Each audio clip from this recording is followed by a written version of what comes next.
পড়ে, কিন্তু তারা জমিনে দাঁড়িয়ে যদি আকাশের দিকে তাকিয়ে একবার বলে আল্লাহ আপনি বৃষ্টি নাজিল করেন, তাহলে আল্লাহ তার এতটুকু কথা এতটাই কবুল করেন, আল্লাহ সাথে সাথে বৃষ্টি নাজিল করে দেন। কিন্তু দুনিয়াবী বিবেচনায় এর মাথার চুল এলোমেলো, এর গায়ে কোনো পোশাক নাই, কোনো টাকা পয়সা তো নাই, সমাজে একে কেউ আলাদাভাবে গণায় ধরে না, একে কেউ কোনো নামও নেয় না। কিন্তু আল্লাহ তাআলার আরশ, আল্লাহ তাআলার যে পাওয়ার, তার কথায় আল্লাহ তাআলা বৃষ্টি নাজিল করেন, তার কথায় আল্লাহ তাআলা মানুষের রিজিকের ব্যবস্থা করে দেন, এমন কথা স্বয়ং হাদিসের মধ্যেই আছে। রুব্বা আশআতা ইগবাররা লাউ আহসামা আলাল্লাহি লা বাররাহু, হাদিসের কথা। যদি আল্লাহর নামে কসম খেয়ে বলে আল্লাহ এটা করেন, তাহলে আল্লাহ তাআলা এটা করে ফেলেন। আমাদের অনেক বুজুর্গদের এরকম ঘটনা আছে অনেক, আর সাহাবায়ে কেরামের মধ্যে তো আছেই। হযরত ওমর রাদিয়াল্লাহু আনহু মিম্বরের মধ্যে দাঁড়ানো, আলহামদুলিল্লাহ শুক্রবার দিন বাদ এশার কোরআনে পাকের তাফসিরে আল্লাহ তাআলা আমাদের সবাইকে এক সপ্তাহ পরে আবার একত্রিত হওয়ার তৌফিক দান করেছেন, আলহামদুলিল্লাহ। সূরা আলে ইমরানের 10, 11 এবং 12 এই তিনটি আয়াত আপনাদের সামনে তেলাওয়াত করেছি। 3 আয়াতে আল্লাহ তাআলা যেই বিষয়ে আলোচনা করেছেন এটা মোটামুটি আমাদের সকলেরই জানা আছে, কিন্তু আমলের ক্ষেত্রে অনেকেই পিছিয়ে থাকি। জানা আছে বলতে গেলে এখানে আমরা যারা আছি সবার, আজকের তাফসিরে যে বিষয়ে আলোচনা হবে এই বিষয়ে আমরা নিজেরা তো জানি, বরং যদি আমাদেরকেও কিছু আলোচনা করতে দেওয়া হয় আমরাও 1-2 ঘন্টা আলোচনা করতে পারবো। কিন্তু মনে রাখতে হবে বয়ানের নাম সবকিছু না, আমলের নাম হলো আসল জিনিস। বয়ান করতে গেলে বহু মানুষ এমন আছে যাদেরকে দাঁড় করিয়ে দিলে অনেক সুন্দর কথা বলতে পারে, কিন্তু ব্যক্তি জীবনে, পারিবারিক জীবনে, সাংসারিক জীবনে তাদের মধ্যে ইসলাম নাই, এই বয়ানের কোনো ফায়দাও নাই। এজন্য আমাদের অনেক বুজুর্গানে দ্বীন, শুধু বুজুর্গানে দ্বীন তারা না, বরং একদম সাহাবায়ে কেরামের জমানা থেকে সবাই একটা বিষয় সব সময় ভয়ে থাকতেন, তারা কাঁপতেন, ভয়ের কারণে কাঁপাকাঁপি করতেন। সেটা হলো না জানি আমার কোন আমলটার কারণে আমার জাহান্নামে যেতে হয়। বয়ান তো তারা, আমরা কেন, এই জমানার সব মানুষদেরকে একত্রিত করা হলেও সাহাবায়ে কেরামের বয়ানের সামনে আমরা কেউ কিছুই না।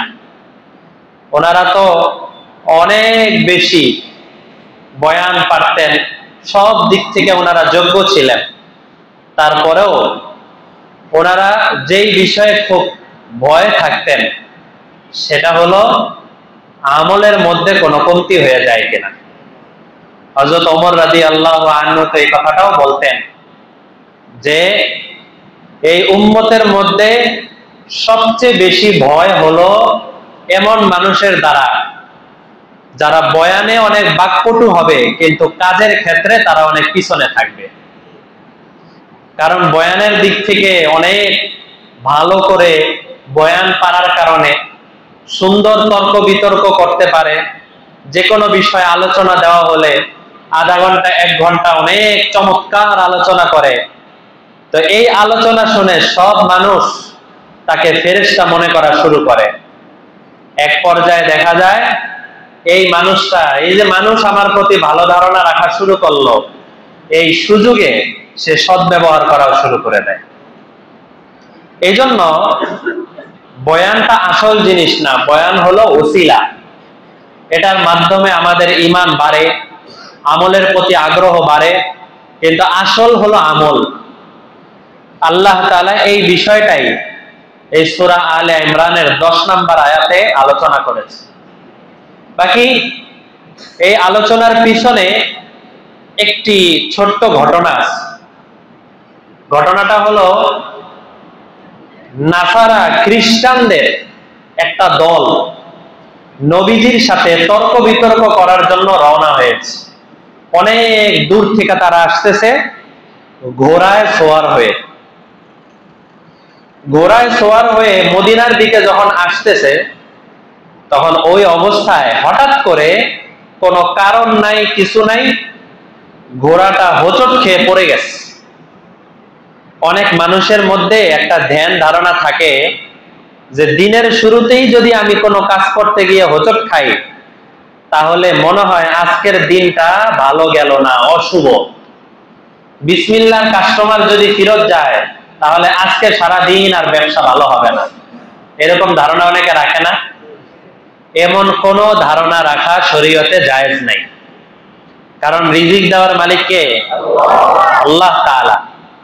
উনি এমন কোনো কিছু বলেন নাই যে প্রথম কাস্টমার ফেরত গেলে তোমার সারাদিন মন্দা যাবে, খারাপ যাবে, এরকম না।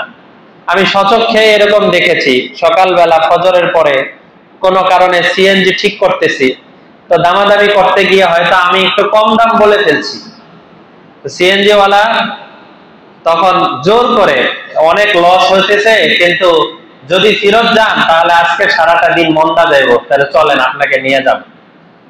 এটা অনেক সময় এরা বলে, মুখে বলে। এই যে ধারণা, তাহলে মনে করতে হবে যে কোনো মানুষ চলে গেলে, কোনো কাস্টমার ফেরত গেলে মনে হয় যেন ওর হাতে আমার রিজিক বন্দী হয়ে আছে। ব্যাপারটা কি এমন? কোনো সময় না।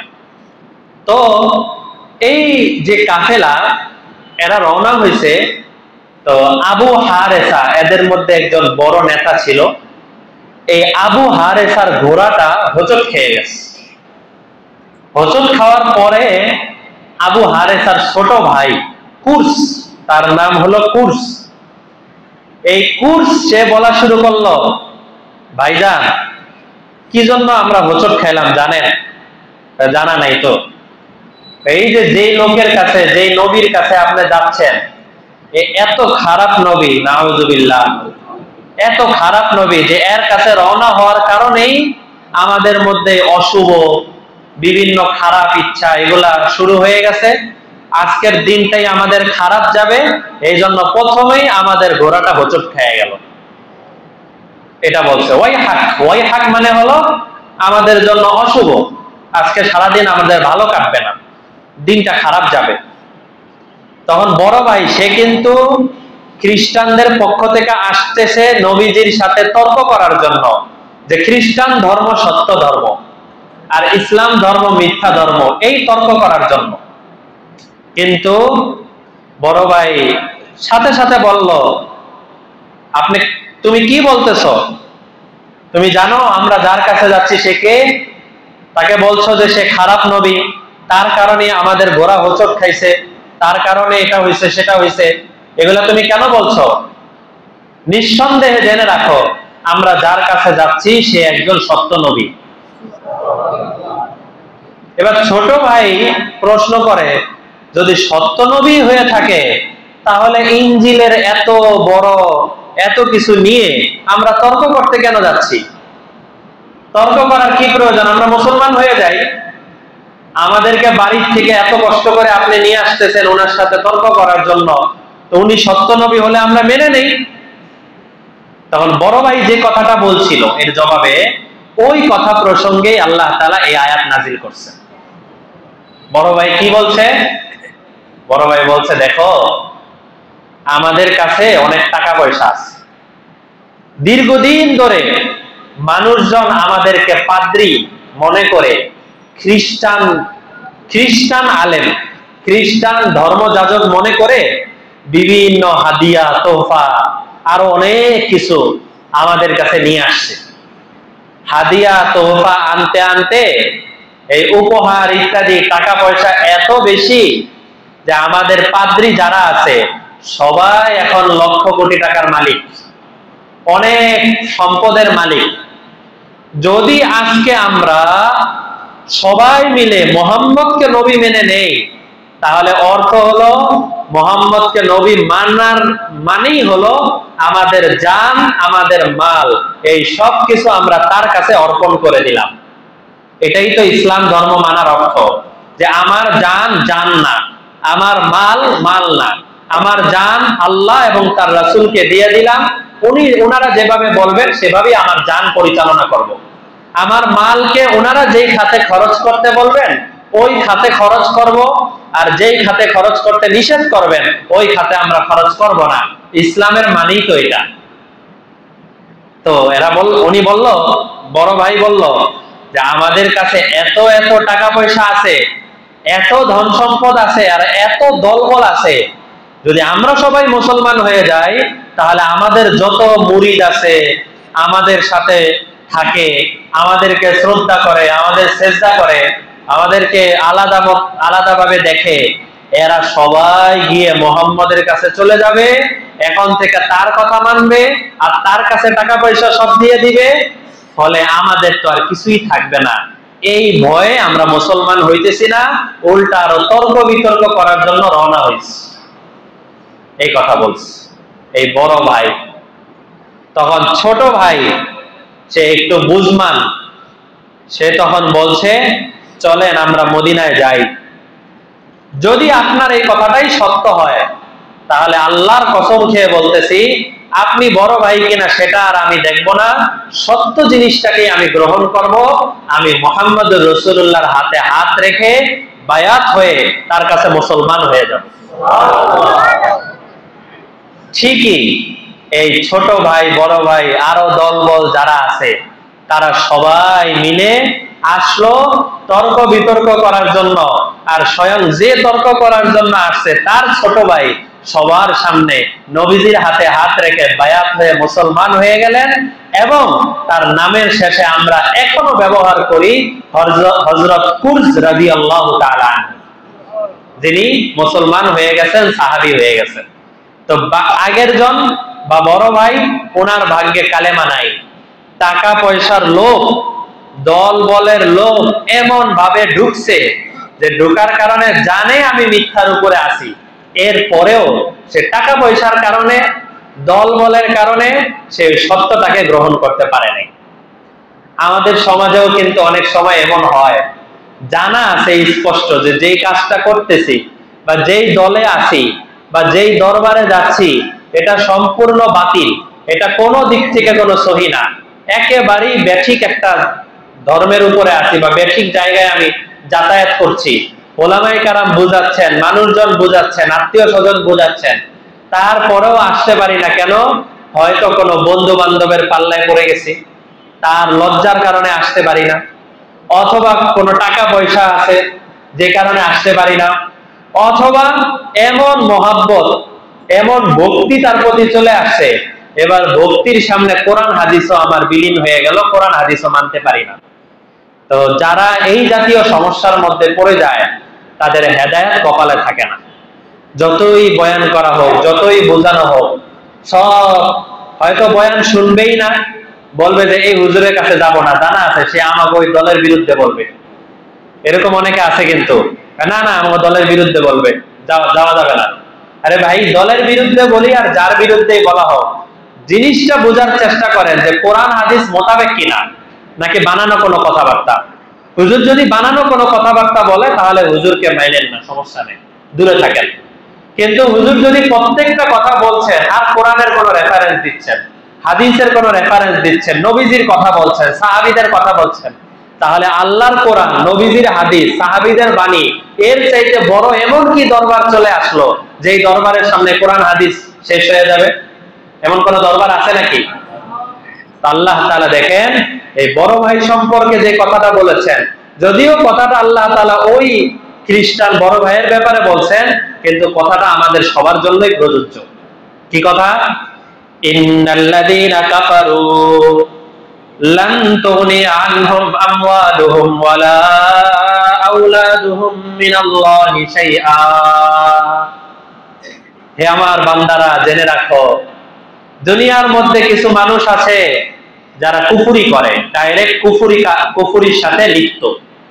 আবার অনেকে এমন আছে যারা বিভিন্ন গুনাহে লিপ্ত, অনেক ধরনের গুনাহের কারণে তারা নামাজ পড়তে পারে না, গুনাহের কারণে তারা দ্বীনের কাজে আসতে পারে না, মাল সম্পদ এমন ভাবে কামাই করতে হবে যে এই কামাইয়ের কারণে তারা দ্বীনের পথে আসতে পারে না।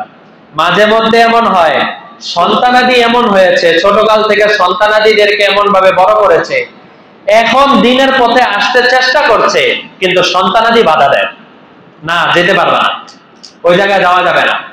অথবা আত্মীয় স্বজন বাধা দেয় যে না এরকম করলে হবে না। বড় বড় অনেক অনেক জায়গা আছে, এমন অনেক জায়গা আছে, বড় অনুষ্ঠান বলেন বা বড় কিছু বলেন, যে আপনি দ্বীনের কথা বলবেন, ইসলামের কথা বলবেন, যে যে এই অনুষ্ঠানে তোমরা যে কাজগুলো করছো এগুলো কোরআন হাদিসের সাথে মিলে না, এগুলো আমাদের আমল করা যাবে না, এই ধরনের কাজ করা যাবে না, এতটুকু কথাও বলতে পারে না বা বলার সাহস পায় না, এই জন্য যে বলার সাথে সাথে আত্মীয় স্বজন প্রতিবাদ শুরু করে দিবে। এরকম হয় না অনেক সময়? আল্লাহ তাআলা বলছেন, জেনে রাখো, লাম তুগনি আনহুম আমওয়ালুহুম, তোমাদেরকে আমি যত ধন সম্পদ দান করেছি, ওয়ালা আওলাদুহুম, এবং তোমাদেরকে যত আওলাদ দান করেছি, মিনাল্লাহি শাইআ, যদি আল্লাহর নাফরমানি করো আর আল্লাহকে অসন্তুষ্ট করো, তাহলে তোমার মাল এসে অথবা তোমার সন্তান এসে আল্লাহর অসন্তুষ্টি থেকে, জাহান্নামের আগুন থেকে তোমাদেরকে বাঁচাতে পারবে না।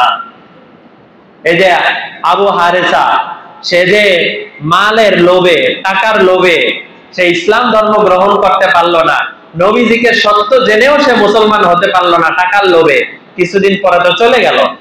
হয়তো এখানে আপনারা জানা আছেন, যারা আছেন, এই সবাই আবু হারেসা এই নামটা আজকেই প্রথম শুনছেন, অনেকে এমন থাকতে পারেন এই ঘটনা আগে শুনেনও নাই।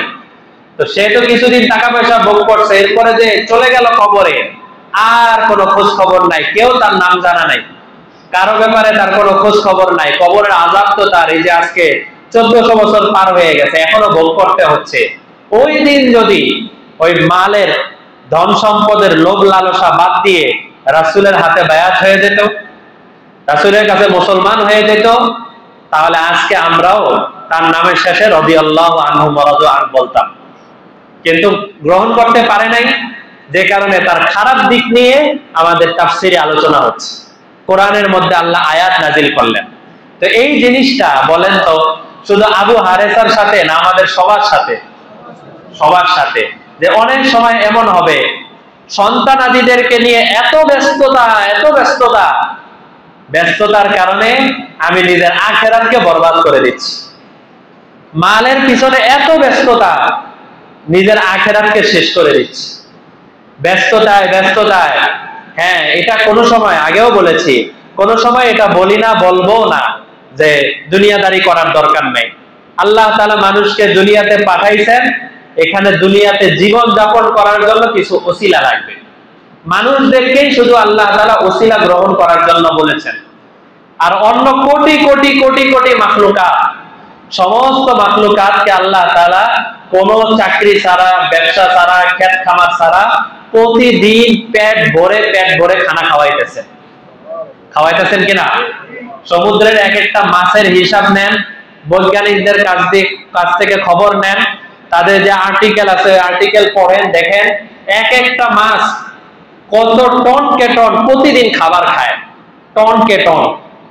এক একটা প্রাণী কত বেশি, কত কেজি তারা গোশত খায়, বিভিন্ন প্রাণীদেরকে ধরে ধরে খায়। আল্লাহ তাআলা নিয়মিত তাদের রিজিকের ব্যবস্থা করতেছেন এবং বছরকে বছর বাঁচিয়ে রাখছেন, কোনো কিছুর দরকার হয় না।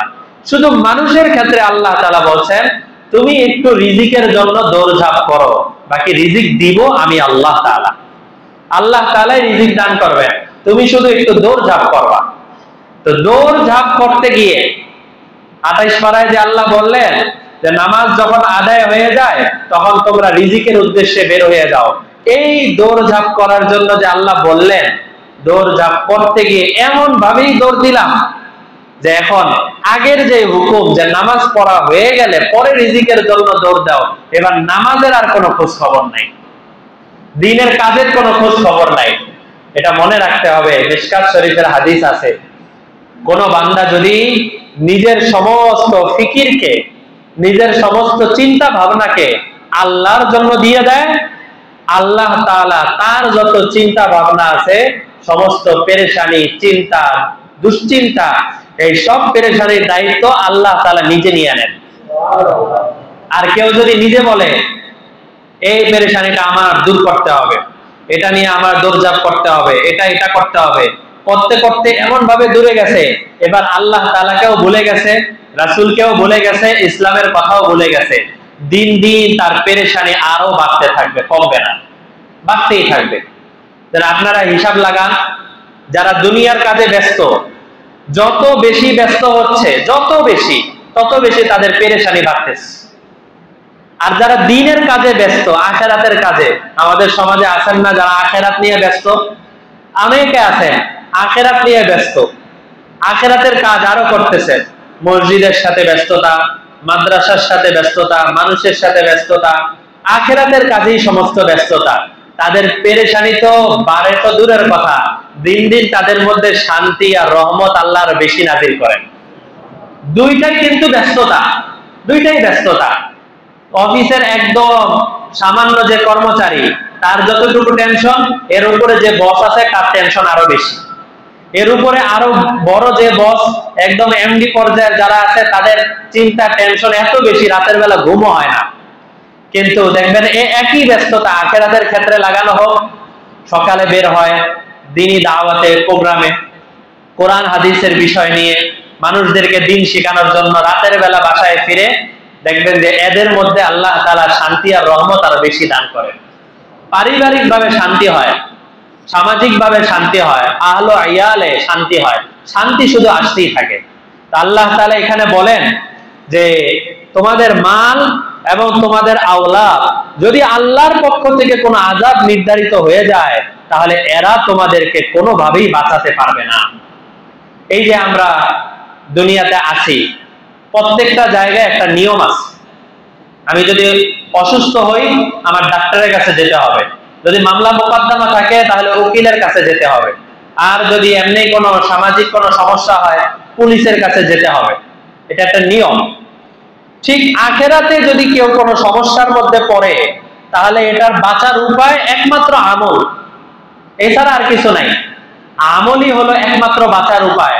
আর আমরা দুনিয়াতে যেগুলোকে বাঁচার উপায় বলে জানি, মাল, দলবল, বিভিন্ন পাওয়ার, এগুলো আখিরাতে কোনো কাজে লাগবে না। হ্যাঁ, কিছু মাল যদি এমন রেখে যেতে পারি যেটা পরকালের জন্য আমি দান করে দিয়ে গেলাম, আর দুনিয়াতে আমি এর কিছুই চাই না। আমি এমন কিছু সন্তান বানিয়ে গেলাম, যেই সন্তান কিয়ামতের ময়দানে আমলওয়ালা হয়ে উঠে দাঁড়িয়ে সবার আগে মা বাবার কথা স্মরণ করবে, এমন কোন সন্তান আমি রেখে যেতে পারলাম, বা বংশধর নাতিপুতি রেখে যেতে পারলাম, তাহলে আশা করা যায় এই মাল, এই সন্তান, এই নাতিপুতি আখিরাতে আমার কাজে আসবে। কিন্তু এই জাতীয় কিছুই না, এমনি মালের জন্য, সন্তানের জন্য, নিজের দলবলের জন্য, নিজের কিছু পার্টি আছে ওই পার্টির জন্য এমন ভাবে অবৈধ কাজের সাথে জড়িত হচ্ছি, আখিরাতের কথা ভুলে যাচ্ছি। আল্লাহ বলেন ওয়াউলাইকা হুম ওয়াকুদুন নার, জেনে রাখো এই মাল আর এই সম্পদ আর এই দলবল, এরা তো তোমাদেরকে বাঁচাতে পারবেই না, বরং এদেরকে সহ জাহান্নামে নিক্ষেপ করা হবে। ওয়াকুদ, ওয়াকুদ মানে হলো ইন্ধন। একটা আগুন জ্বালানোর জন্য কিছু কাঠের দরকার হয়, কিছু লাকড়ির দরকার হয়। তোমাকে যারা সঙ্গ দিয়েছে, যারা তোমাদের সাথে জাহান্নামের কাজ করার জন্য সঙ্গ দিয়েছে, এদের সহ তোমাদেরকে একসাথে জাহান্নামে পাঠানো হবে। এটা কিন্তু নিয়ম। যার জন্য বিপদে পড়ছি, যার জন্য কোনো একটা সমস্যার মধ্যে পড়ে গেছি, তারে সহ দুইজনকে একসাথে রশিতে বেঁধে এরপরে যদি পিটানো হয়, তাহলে কষ্টটা আরো বেশি লাগে না? ঠিক তেমনি ভাবে এরকম যেই মানুষটার জন্য, যাদের পিছনে পড়ে, যেই দলের পিছনে পড়ে আমি নিজের আখিরাতকে বরবাদ করে দিছি, সন্তানাদির পিছনে পড়ে আখিরাতকে বরবাদ করে দিছি, এরা সবাই সহ জাহান্নামের ইন্ধন বানানো হবে, লাকড়ি বানানো হবে। এরপরে আল্লাহ তাআলা একটা উদাহরণ দিবেন, কাদাবি আলি ফিরআউন ওয়াল্লাযিনা মিন ক্বাবলিহিম, কেন তোমাদের পূর্বে কি ফেরাউনের কথা মনে নাই? মূলত খ্রিস্টানরা, এরা ফেরাউনের যে পরিণতি হয়েছিল, এই পরিণতির কথা এরা স্বীকার করত। কারণ ওই যে ইনজিল পড়তো, তো সেই ইনজিল থেকে তারা বুঝতো, জানতো। তো ওখানে তাদের জানা আছে হযরত মূসা আলাইহিস সালাম উনি আসছিলেন, ওনার তেমন কোনো ধন সম্পদ ছিল না, উনি সাধারণ মানুষ ছিলেন। উনি যখন আল্লাহর পক্ষ থেকে নবুয়ত পাওয়া হলো, নবুয়ত দেওয়া হলো, উনি গেলেন ফেরাউনের কাছে। যাওয়ার আগে ভয় পাইতেছেন, কারণ মূসা আলাইহিস সালামের মুখের মধ্যে হালকা একটু জড়তা ছিল। তো উনি আল্লাহর কাছে দোয়া করছেন, রব্বি ইশরাহ লি সাদরি ওয়া ইয়াসসির লি আমরি। আমরা প্রতি তাফসীরের আগে দোয়াটা পড়ি না? এই জন্যই মূসা আলাইহিস সালাম বলতেছেন, আল্লাহ আপনি আমাকে ফেরাউনের কাছে পাঠাচ্ছেন, এত বড় মানুষ, এত বড় বাদশা, আপনি আমার সিনাটাকে খুলে দেন, দাওয়াত দেওয়াটা সহজ করে দেন। ওয়াহলুল উকদাতাম মিন লিসানি, আমার জবানে যে জড়তা আছে এই জড়তাটাকে আপনি দূর করে দেন। ইয়াফকাহু কওলি, যাতে করে আমি সুন্দর মতো কথাটা বোঝাতে পারি। এটা বলছেন আল্লাহর কাছে। আল্লাহ তাআলার কাছে এগুলো বলার পরে যখন ফেরাউনের কাছে গেছেন, যাওয়ার পরে ফেরাউনের কাছে দিনের দাওয়াত দেওয়ার পরে বলে যে, কি বলো, আবার একজন রব আসছে? আনা রব্বুকুমুল আলা, আনা মানে হলো আমি, আনা রব্বুকুমুল আলা, আমি তো সবচেয়ে বড় রব, আমার চাইতে আবার বড় রব আবার কে আছে? তখন ফেরাউন হযরত মূসা আলাইহিস সালাম পরিচয় দিলেন, তুমি তো সবচেয়ে বড় রব, ঠিক আছে, তোমাকে যিনি সৃষ্টি করেছেন তিনি হলেন আমার রব। পরিচয় দিলেন তিনি আমার রব। এরপরে অনেক ধরনের তর্ক বিতর্ক হলো নিজেদের মধ্যে, জাদুকরের ঘটনা ঘটলো, আরো বিশাল কাহিনী। এগুলা চলতে চলতে এক পর্যায়ে এই ফেরাউনের মধ্যে এত বেশি ধন সম্পদ ছিল, এত বেশি দলবল ছিল, এই দলবলের কারণে তার এক চাচাতো ভাই ছিল হামান, এ ছিল আরেক কট্টর কাফের।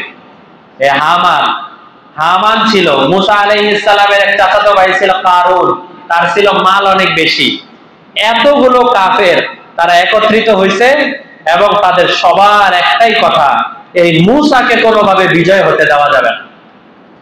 কিন্তু মূসা আলাইহিস সালাম আস্তে আস্তে আস্তে আস্তে দিনের দাওয়াতের কথা প্রচার করে গেছে। করতে করতে যখন উনি সমুদ্র পার হওয়ার জন্য রওনা হয়েছেন, ওই সময়ও উনার কাছে তেমন কিছুই নাই। অথচ ফেরাউনের কাছে উট, ঘোড়া, জনবল, মানুষজন, সম্পদ যা আছে সব কিছু নিয়ে ফেরাউন রওনা হয়েছে। এদের তো কোনো কিছুতেই কমতি ছিল না। আল্লাহ তাআলা উদাহরণ দিয়ে বোঝাচ্ছেন, দেখো স্বয়ং দুনিয়ার মধ্যে যাদের মাল সম্পদ ছিল, এই মাল সম্পদ তাদের কোনো কাজে আসে নাই। যাদের অনেক দল ছিল, এই দলগুলো তাদের কোনো কাজে আসে নাই। আল্লাহ বলেন, কাযাবি আলি ফিরআউন, তোমাদেরকে ফেরাউনের কথা মনে নাই? ওয়াল্লাযীনা মিন ক্বাবলিহিম, ফেরাউনের আগে যত নমরুদ ছিল, বড় বড় কাফেররা ছিল, তাদের কথা মনে নাই? কাযযাবু বিআয়াতিনা, এদের কাছে যখন আমার আয়াতের আলোচনা করা হতো এরা সবাই অস্বীকার করে দিত।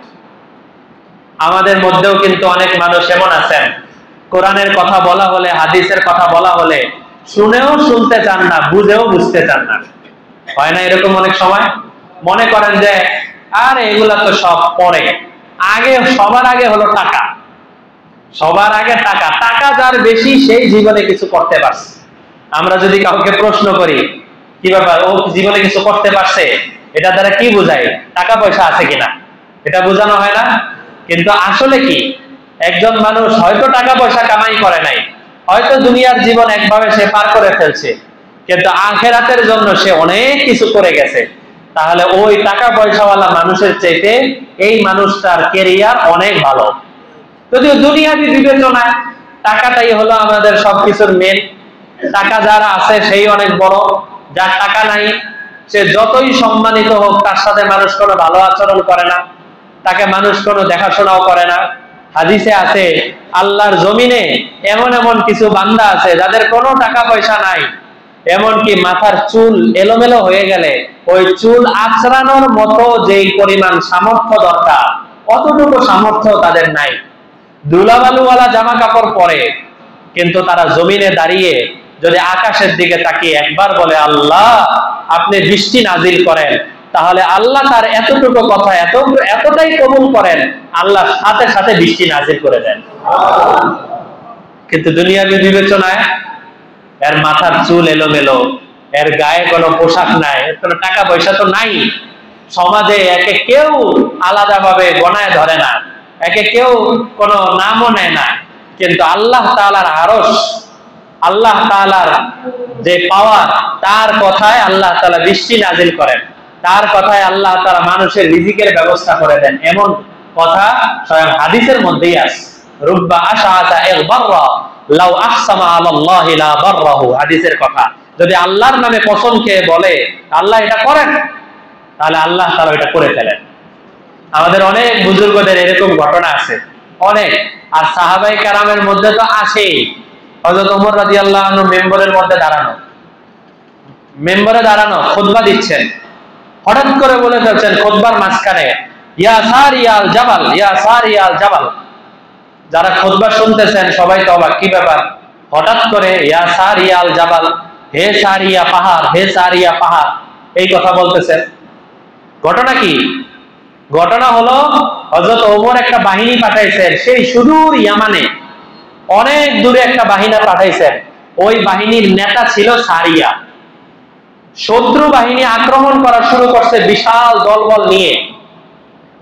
হযরত ওমর মদিনায় বসে জুমার নামাজের খুতবা দিচ্ছেন, এই অবস্থায় বলতেছেন ইয়া সারিয়াল জাবাল।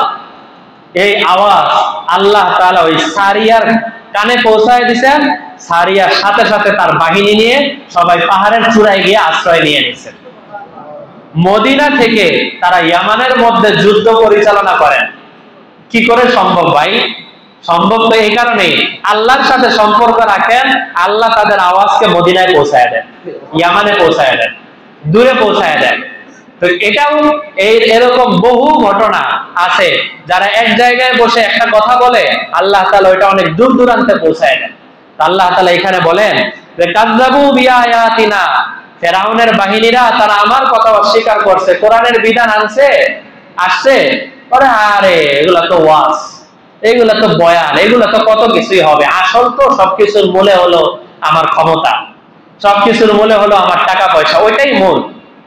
আল্লাহ বলেন ফাআখাযাহুমুল্লাহু বিযুনুবিহিম, আমি প্রথমে কিছু বলি নাই, ছেড়ে দিছি, ছেড়ে দিছি, ছেড়ে দিছি।